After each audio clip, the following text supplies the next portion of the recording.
Bon, pour continuer notre conversation sur l'alimentation vivante, chacun devait être conscient aujourd'hui des temps que nous traversons, ce tohu-bohu parmi les nations, ces turbulences qu'on traverse aujourd'hui et comprendre que nous sommes à Babylone. Nous sommes à Babylone. Et si je dois retourner dans les écrits où Daniel et ses amis à Babylone devaient s'alimenter. On parle d'alimentation, il s'agissait de s'alimenter.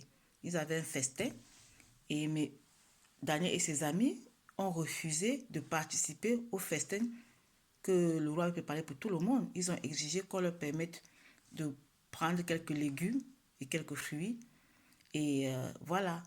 Maintenant, et à la fin, on a reconnu que eux, ils étaient plus, ils brillaient, ils étaient plus frais et par rapport à ceux qui ont pris le festin commun. On peut voir l'effet de l'alimentation non seulement sur le corps, mais sur l'esprit. Parce que la lucidité de Daniel et ses amis a été de discerner que ce que eux, ils mettent dans leur bouche influence leur esprit. Donc, ils ne mettraient rien dans leur bouche qui devait voiler leur intelligence, qui devait brouiller leur esprit. Ils devaient garder la clarté devant ces événements. Parce qu'il fallait se prosterner devant la statue de Nebuchadnezzar. Celui qui ne l'aurait pas fait, alors serait exécuté ou voilà. Mais ils ont refusé de se prosterner, mais ils se sont alimentés aussi autrement que tout le reste, n'est-ce pas? Ils ont gardé la clarté de leur esprit et vous voyez qu'à la fin, ils n'ont pas disparu comme le roi avait prévu. Donc je crois que ça illustre aussi euh, l'influence non seulement de l'alimentation sur le corps, mais surtout l'influence de l'alimentation sur l'esprit. Et cet esprit qui était déjà lucide discerne ce qu'il doit manger, ce qui peut le nuire, ce qui peut brouiller son esprit, ce qui peut polluer son esprit, de ce qui va vivifier son esprit et le maintenir dans la clarté, dans la lucidité. Et c'est pour cela que c'est important justement de discerner ce qui pollue de ce qui vivifie. Aujourd'hui, on est tellement pollué dans l'esprit. La matrice qui est cette intelligence perverse, qui a été vraiment programmée, qui est entretenue et qui est contrôlée par tous ceux qui connaissent très bien l'humain, qui ont donné qui ont tout donné à lui-même pour le pervertir, justement pour le maintenir hors de lui-même, pour l'empêcher de retourner à lui-même, pour l'empêcher de connaître même qui il est, pour l'empêcher de comprendre les événements qui se passent autour de lui. Avec quoi?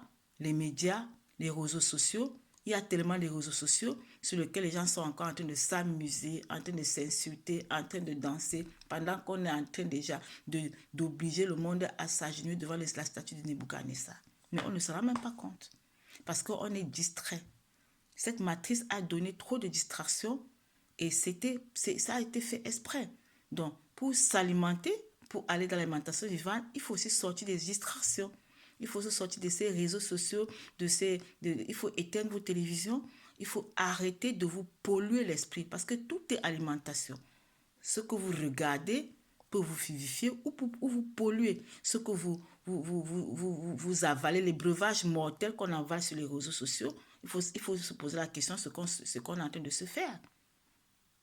Vous voyez? Donc, l'alimentation vivante consiste justement à s'abstenir de tout ce qui va polluer notre esprit. Si on est conscient que l'esprit doit être vivifié, on doit aller de l'état d'esprit embryonnaire à l'état d'esprit adulte supérieur, c'est-à-dire qu'il faut l'alimenter avec ce qui le vivifie, avec ce qui le fait grandir.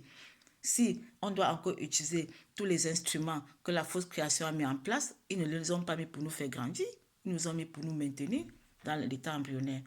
C'est à nous de savoir discerner cela et sortir de là pour, pour grandir, pour avoir la clarté, la lucidité, pour discerner même ce qui se passe et savoir comment sortir. Parce que plus les humains sortiront de la vibration, la fréquence vibratoire inférieure à la fréquence vibratoire supérieure, moins les pressions seront perpétrées.